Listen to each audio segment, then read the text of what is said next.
A big season for Marcus Mariota. His team gets set for the Cleveland Browns. A new head coach. Who you like? I like the Browns. The simple fact that Taylor Lewan, the left tackle for the Tennessee Titans, is not playing in this game, and Myles Garrett is going to be across the opposite line of scrimmage. He's in the running for Defensive Player of the Year after Week 1. I'll take the Browns. I'm going to join you with the Browns. I think that in Tennessee they're having an issue at quarterback. I bet you Ryan Tannehill starts at some point for that team. Defensively for the Browns, they're a great front, and I think they're going to get after the quarterback a little bit. Also the debut, of course, of OBJ in Cleveland. A year removed from winning the Kirk Cousins sweepstakes, if you will, Minnesota gets set to host Atlanta. Who you got? Yeah, Minnesota's going to get back to playing ball the way Mike Zimmer wants them to. They're going to run the football and then run the football and then run the football, play really good D. This could be a good game, but I'll take Minnesota. And I'm going to go with Atlanta. I think Matty Ice gets back on track this season. Had a great season last year, but this year is going to be even better. And Julio, great player. Need Matt Ryan and Julio on the same page. That's it. The Jets believe they found their franchise quarterback and second-year QB Sam Darnold, but this is an interesting matchup, a division matchup right from the outset, the Bills and the Jets. Yeah, listen, I love Sam Darnold, but the Jets defense is going to blitz Josh Allen a bunch. Greg Robinson, defensive coordinator, comes over. It's the first game under Adam Gase. He's going to try and prove a point. He's going to blitz the Bills quarterback, Josh Allen. He's going to struggle with it. I'll take the Jets. And having played in that division for a very long time, I know that Week 1 in New York is a very hard place to play. So Bell is back. They're going to be all jacked up, so I'm going Jets. It's funny you say that. They will be jacked up to see Le'Veon Bell, and they got their quarterback in Sam Darnold. It should be fun. Nick Foles has moved on. Carson Wentz, the unquestioned leader of this Philadelphia team. They will host the Redskins. Who wins? And he starts his revenge tour this weekend. I like it. We're calling it a revenge tour. This is the revenge tour. A lot of things have been said about Carson Wentz. And also that Eagles defensive line, going to be too much for Washington's offensive line without Trent Williams. I'll take the Eagles. Yeah, and speaking of Trent Williams, how do you protect a quarterback if you don't have the best tackle on the field? So I'm going Philadelphia. That front, Cox is a monster up front, just so disruptive up front. I think that the Eagles dominate on defense this year. And Washington's obviously had so many questions at the quarterback position with injuries and all of that, so they still have a lot of questions to be answered. No time like the present for a little cross-country connection. At least you better hope so if you're Carolina, because you're flying across the land to face the Rams, who are likely to be ready. I've gone back and forth on this game like 6 or 7 times, but I'm going to take the Rams, mainly because Cam Newton's not 100% yet. And when you're not 100% as a running quarterback and you have to play against Aaron Donald, that's a problem. I think the Rams win a close game because of Aaron Donald. And I agree with you. The Rams go across the country and they win that football game.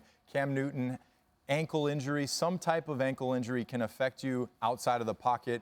He makes all his big plays outside of the pocket, so I'm going to take the Rams. Well, Cam expected to play, but still dealing with that foot injury. It's a little unclear if he's 100%. Here comes the reigning MVP, Patrick Mahomes, heading to Jacksonville to face the Jags, and this one giving people more pause than you might think. Well, because last year they were like That's the right. team. They didn't throw a touchdown pass. They only won. They hung 30 on them, okay? But they're going to win this game because of their defense. You know, the Kansas City Chiefs defense is sick and tired of hearing that they can't play. They're going to create 2 turnovers. That's going to generate more points for their offense. I'm taking the Chiefs. All right. And I'm going with the Chiefs as well. It's going to be tough down there Week 1 in the heat. They're not used to that humidity, but they're going to start off on the right foot. I like the defense as well. They got a guy on defense who's a coach. Brendan Daly is going to help that defensive line make the next step. I like it. Meanwhile, Jacksonville defense hope they look like the defense 2 seasons ago and not last season. We will see. What other headline do you need other than Andrew Luck has retired? Jacoby Brissett takes over. It will be his debut as the starting quarterback for this team facing the Chargers. He's going to have a big game. You know, the Chargers have a very good front, no doubt, but that offensive line is still there. I understand Andrew Luck's not. Jacoby Brissett is going to have a little bit of a coming out party. Colts are a better team, top to bottom, than the Chargers. I'll take Indy. All right, Rob? I differ. I think the Chargers are going to win this game. Phillip Rivers, one of the best quarterbacks in the league, and you have Bosa and Ingram on the edges getting after your quarterback who wasn't ready to be the starter. Now he's the starter. Chargers all the way. Well, Chargers, of course, though, playing without Melvin Gordon. That standoff continues. It appears unlikely it's resolved before the weekend. The Cincinnati Bengals head out to Seattle. That Seattle Seahawks defense welcoming Jadeveon Clowney. So some changes there. Who you got? Oh, the Jadeveon Clowney-led Seahawks with Clowney and Zeke Ansah and Poona Ford. That defensive line will be overwhelming for the Bengals offensive line that even before this season kicked off had some question marks and then lost some players. Seahawks big. Wow, big. Seahawks. Okay. What Dan said. What Dan said. I tell you what, we don't have to answer any more questions about Russell Wilson and a contract and all that. So, again, they got to Devion Clowney. Russell's locked up. Dominant front seven in football. Seahawks big. They'll be good. What more can you ask for week one than the Giants and the Cowboys and Ezekiel Elliott back at work? Who you picking? Well, Zeke is going to bring some juice to that football team now as well. So I'm taking the Cowboys. That Giants offense will struggle against this Dallas defense with Golden Tate. He's not even going to be playing. Not enough playmakers there. Saquon's great. I'll take Dallas. I'm going with Dallas as well. They have a great front, great pass rushers. Their secondary and their linebacking core, they're young. I like what they have on defense. They're going to be another great team. And then you add on what they have on offense. Zeke is back. That whole team's jacked up. They're ready to go. Jerry Jones written a lot of big checks. He expects Returns. this team to win. Return on investment, the key phrase. Get ready, everybody. Here comes Kyler Murray and Cliff Kingsbury. They'll host the Lions, and this one's interesting, and it will be intriguing regardless of who wins. Yeah, this game is very sneaky. Very sneaky. I can see both sides, but at the end of the day, this offense and Kyler Murray are going to unload against the Lions defense that, in many ways, it's a tough draw because they don't have any clue what this offense will look like. Kyler Murray has his coming out party. And I think Matty P with the Detroit Lions going against a rookie quarterback. Trey Flowers, big offseason pickup. We haven't seen him because of an injury, but he will be there week one, and I think that Detroit will win that football game. Time for Matthew Stafford to step up. They got a pretty good quarterback there as well. We'll see. The return, if you will, of Jimmy G. It's San Francisco at Tampa Bay. I'm going to take Tampa Bay, and it's not going to be because Jameis Winston and some of those players outside. It's going to be because this offensive line plays dominant ball. They're going to run the ball with Ronald Jones right at an injured Bosa and injured D Ford, or at least hindered a little bit. I like the Bucs. And I like the Bucs too, and it's not because of one of the players. It's the head coach. Bruce Arians coming back, taking a little rest, R&R. Now he's back, excited, re-energized. They're going to win. A pivotal year for Jameis Winston to show what he can do under the direction of Bruce Arians. Contract year, that's right.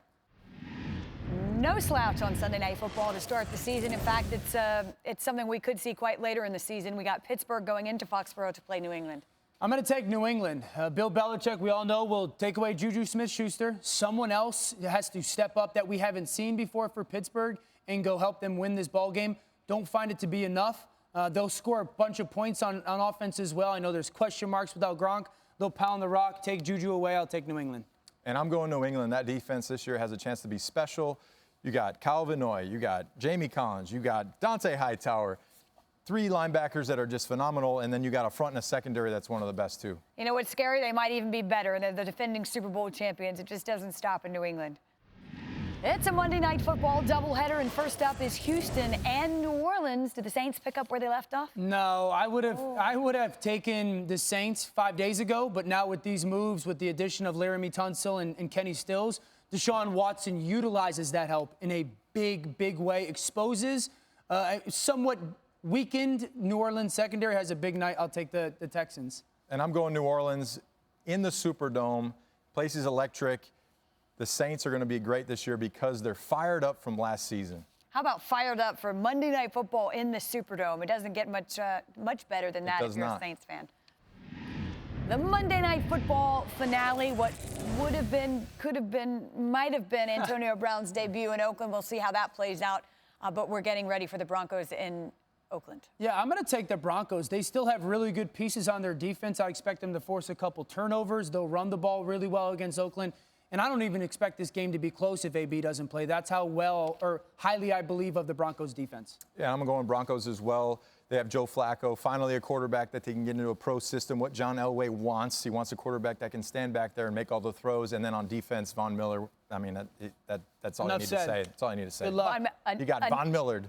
You got Von Millard. It's a verb now. Thanks for watching ESPN on YouTube.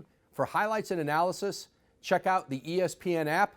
And for live streaming and premium content, check out ESPN+.